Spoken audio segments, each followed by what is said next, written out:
5, 4, 3, 2. Hello, good afternoon, good morning, wherever you are across the world. Welcome back to VIOC in Action. This is your host, Mr. Leon Hunt, better known as Ras Bookie.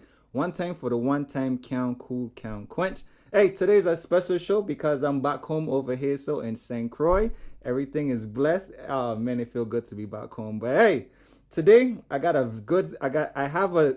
have somebody here with me that's new to the place, is new to the country, is representing a big federation, and I know you guys been looking in the papers, been reading about this, but we got somebody in the studio today.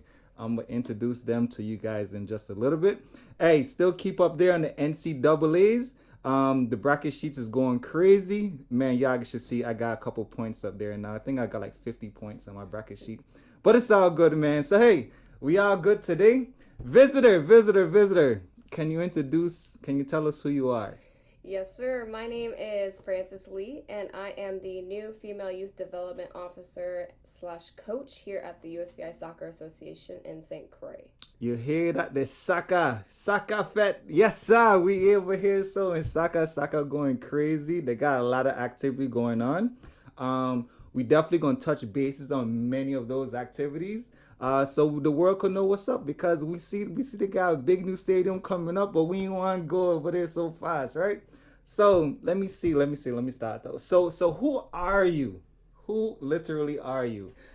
Well, I am Asian and a mix of Asian and white. My dad was born in Hong Kong, China. My mom was born in Minnesota. They met when my dad was in medical school. Right.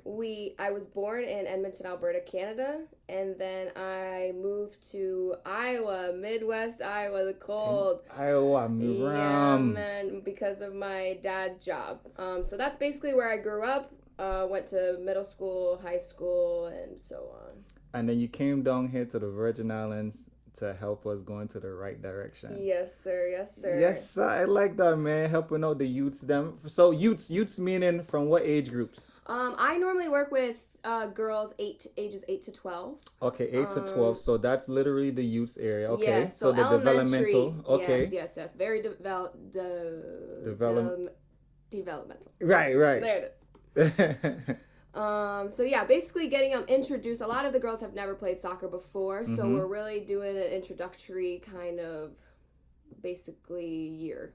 I got you. So this is elementary. So literally they come out here and just think about it like as recess, pretty much. Sir, yes, so they come out here, you got like 50 little girls running up and down here like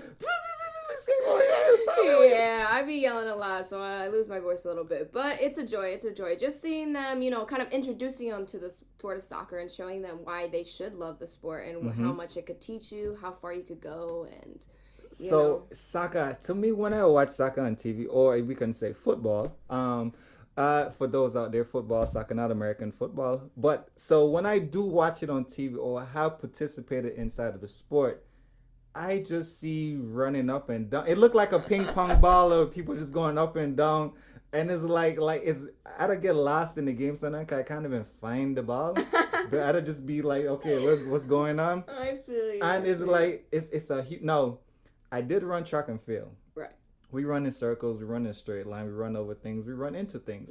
But that's just, I could understand that part. But like, it's like doing suicides the whole competition. It's like a punishment. Yeah, actually, I read a science report about it, and the average soccer player actually runs 5 miles throughout the game, whether it's consistent or, between intervals of sprints and, jogging, all that kind of stuff. So 5 miles. I ran 5 miles last week, and hey, we ain't gonna tell you guys the time, but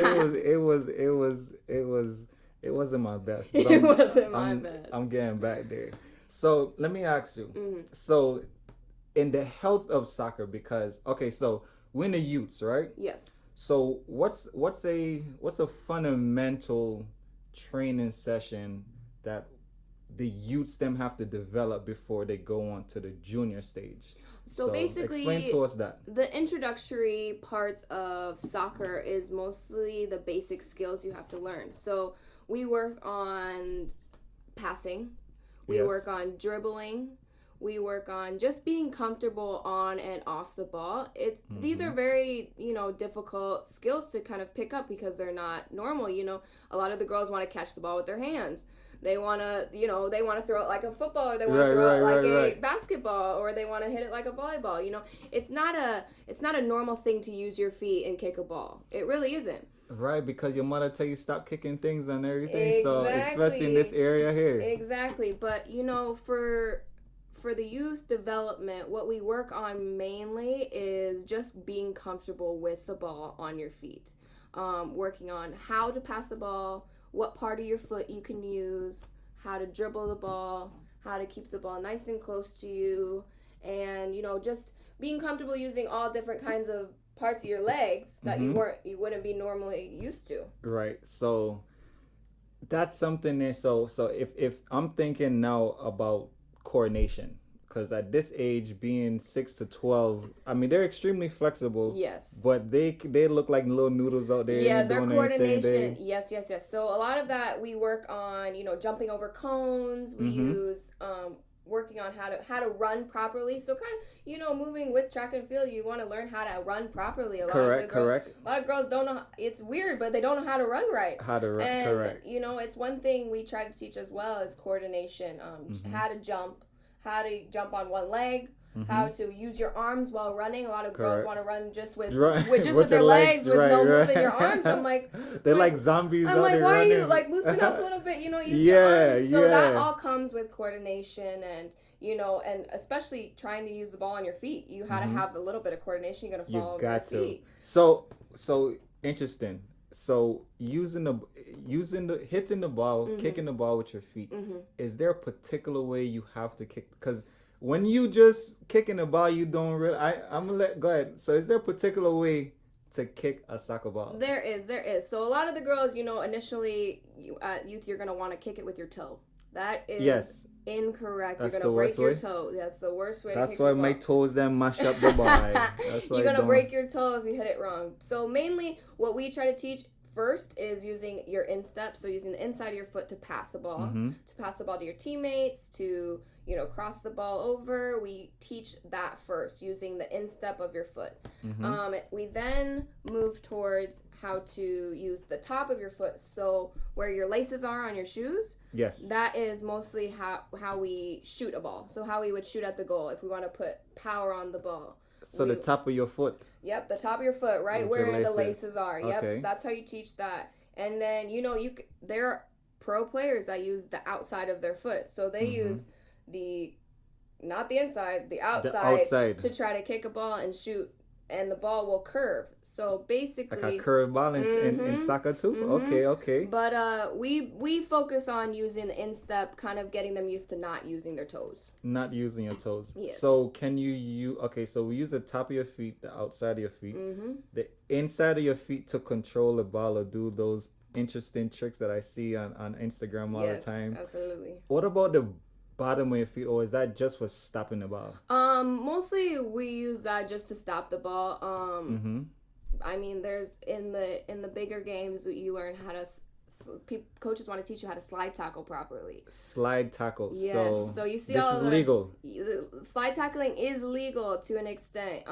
Basically, they teach you how to slide into the ball without hitting the other person's feet. So if you slide into so you gotta hit the ball first before you hit the person. Exactly. That's the rule. So if they fall over you after you've hit the ball, you're good to go. Okay. But if that's when you get up and fight and do everything else. Exactly. So basically, what we teach, you teach that at a later date, obviously. Okay, so after the youths. Yeah, we teach that juniors, at the higher level. Yeah. Higher meaning juniors or the senior level. Probably closer, like end of junior, moving into your senior level. Yeah. Okay, gotcha. Okay, so I know that part there. So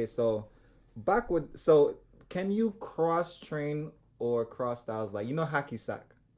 Can you use that as a base of training? Can you use that as a type of training? Absolutely. Okay. A lot of players actually, when they're moving to develop, they use a smaller soccer ball. So instead of it being huge, you would use a ball that's the size of a softball. Huge meaning, what's the normal size of a soccer ball? They're all the same.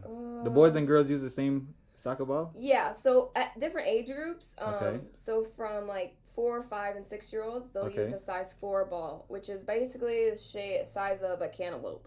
Okay. Okay. And then you move up to a size 4 ball, which Mm-hmm. is, as you can imagine, a little bit bigger than a cantaloupe. A honeydew melon. A honeydew. There you go. There you Okay. go. Okay. Okay. And then the normal size ball for an adult, after I believe age 14, you use a size 5 ball, Mm-hmm. which is what do I want to say? A little bit smaller than a basketball. Okay, gotcha. I got you. So Yep. no bigger than a basketball gonna be for the soccer ball. Yes, yes, yes. Okay, so now, so just as you mentioned basketball, right? Mhm. So basketball, we got the Wilson, we got Spalding. Is there a particular what's the preferred soccer ball you want to use? Because I know they got different brands Oh out yeah, there. there's so many different brands. The biggest brand around the world is Nike. Nike and Adidas. Okay. Adidas is providing the ball for the FIFA World Cup. Okay, FIFA. So Yeah. I would Soccer say fan. around those are your most popular preferred Okay. balls. There are a bunch of different lower different Mhm. brands, just what you prefer. Okay. We at the Soccer Association use Admiral. Okay, Amrel. Okay. Yes, so our products are all Admiral. Okay, so Amrel live in the building. All right, so let me ask you something though. So as like athletes, right? When I was athlete, I wore Mizuno. We were sponsored by Mizuno. Mhm. Before that, we had Nike. Yes. As I start wearing Mizuno, I was like, man, like the Mizuno products is really cool. I didn't want to wear anything else because when I was wearing Mizuno, I would had my best performance. Exactly. Or at least that's what I told myself. At least, but it showed that on paper. So, Hey. is that the same way? So, if the World Cup they using the Adidas ball, is there a different? The spikes got to be the same thing too, or is there differences? No. Basically, every team will probably have the same brand of shoes. You do have your, you can use whatever color, style of the preferred brand. But most of the teams have a brand that they follow by. Like my college team was sponsored by Nike. Okay. So all of our equipment and everything was Nike, and they preferred you to have Nike cleats. Okay. So, and I love Nike. I've grown up, all my cleats have been Nike. So, I feel you on the Mizuno type of thing. Right. I don't wear anything but Nike Mercurials. Gotcha. So, it is a different preference. But definitely like teams going in professional teams, they try to stick to their brand. Stick to it. Okay, I got you. So let me see here. So we here know we got the youth STEM to know how to do certain things from 6 to 8. So out through middle school we get a technique STEM down pack. Exactly. Now here's the thing. What does so in training within soccer, because we still like what does training is like? What's a normal day of training? Like give us your weekly training schedule from Sunday to Saturday. So if I'm basically focused on working with girls 8 to 12, we're working on our basic skills. So we're working on different passing drills. There are so many different games out there that coaches have created and put together and put online for us coaches to use. The internet's a great thing. Can be a bad thing, but it's a great thing for most part. I telling you. But so we work on. I try to find different drills for every practice, so we kind of stay fresh. They don't get bored. Girls that age get bored super easily. Extremely. They're gonna get distracted. So you want to I try to keep everything upbeat. I try to keep everything fun. I try to focus on, those main skills. I tell them, obviously I'm going to have to yell and, repeat myself quite a bit. Right. But we normally throughout the week, we'll do we'll work on every single type of technical skill in a practice. So we'll work on passing. We'll work on a passing drill. We'll work on a dribbling drill. We'll work on a shooting drill. Not dribbling and passing like basketball, everybody. No, dribbling with your feet. So dribbling, keeping the ball nice and close to your body. I'll try to implement all those into one session. Gotcha. Because you want to keep them introduced every day. Right. You want to keep them focused every day. So would you what would be considered as cross training? Would you recommend somebody who does soccer to also do track and field in a sense? I mean, or, absolutely. There. like what other sports would you recommend somebody to actually do out there? If soccer ain't your thing, no, but learn this other sport, then you kind of could come back to it. Absolutely. A lot of girls do cross country, because cross country builds up your what was I gonna say? What's the word? Your stamina. Stamina. Okay. So when you do have to do a lot of running in soccer, cross country is a great sport to kind of get introduced, as well as track and field. I did track and field as well. Okay. I ran the 4x1, the 100s. Those quick sprints. The quick stuff for the fast twitch muscles. I got you. So I would say those are, two main ones that would kind of, cross over, that would kind of help. I mean, I was involved in all the kinds of sports. I did volleyball. That helped with my, my leg strength and my coordination. So basically, all sports, I believe, will end up helping you in the future. Okay, but I would say cross country and track and field are those two main ones. Kind of, help a little bit more with the running part. So what are the common injuries we would get in soccer? Because I could imagine. Oh, man. What are the common injuries that we could get in soccer? The most common injury, unfortunately, especially in women's soccer, is ACL tears. Okay. I, unfortunately, am on my second rehab of my ACL. So that is your anterior cruciate ligament. Okay. It's the main ligament in your knee that helps you stay stable, stay upright. So if you don't have that, you don't have a lot. Right. So that would be the main, the biggest bad injury. Okay. But also I've had sprained ankles. Okay, I could imagine. Yeah, pulled muscles in your legs. Pulled hamstrings, the worst thing. Number one injury in track and field. Oh gosh, it's the worst thing. Pulled hamstrings, pulled quads. Shin. Just right. Cause y'all wear shin guards though, yes. because you get kicked when you're trying to do exactly. But you know what? The shin guard can move. Unfortunately, they kick and the shin guard move, and it's not there no more. Right. You get a big old bruise on your shin. What about spiking? Killers. Yeah. You guys got spike underneath your shoes as well. Well, most of us we're not like the pointy spikes. Okay. They're just kind of like to grip the ground. So we have traction. Okay, I got so they're not like the spikes that are pointy that dig into you. But they can definitely affect you, especially if you go on the ground and you get stepped on by accident. Hands get stepped on, legs get stepped on, ankles, feet.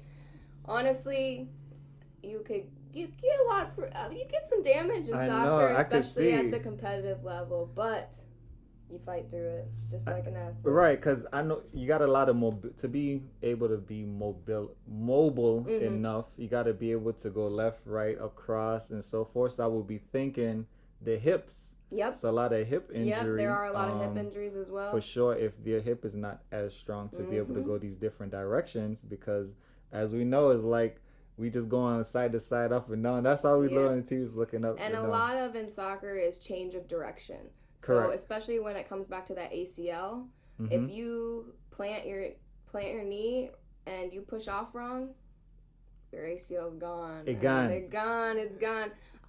But definitely, they actually did a study.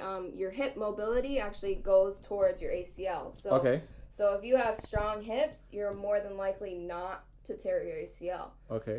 So you definitely, after you do tear your ACL, correlate.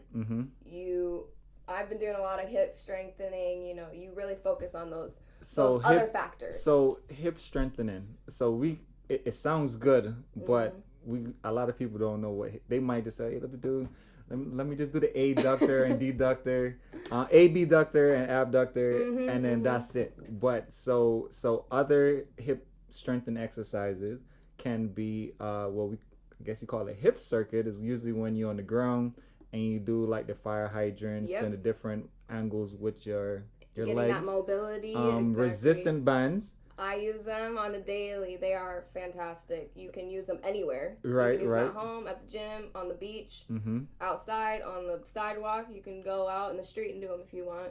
But that definitely helps with So hip mobility. right, and different colors in the resistance bands, depending if it's extremely, uh, the depending on the color tells you how much strength it is. Yes. The resistance part. Yeah. Right. So some of them is really tight and some are really loose, depending on what you're working on.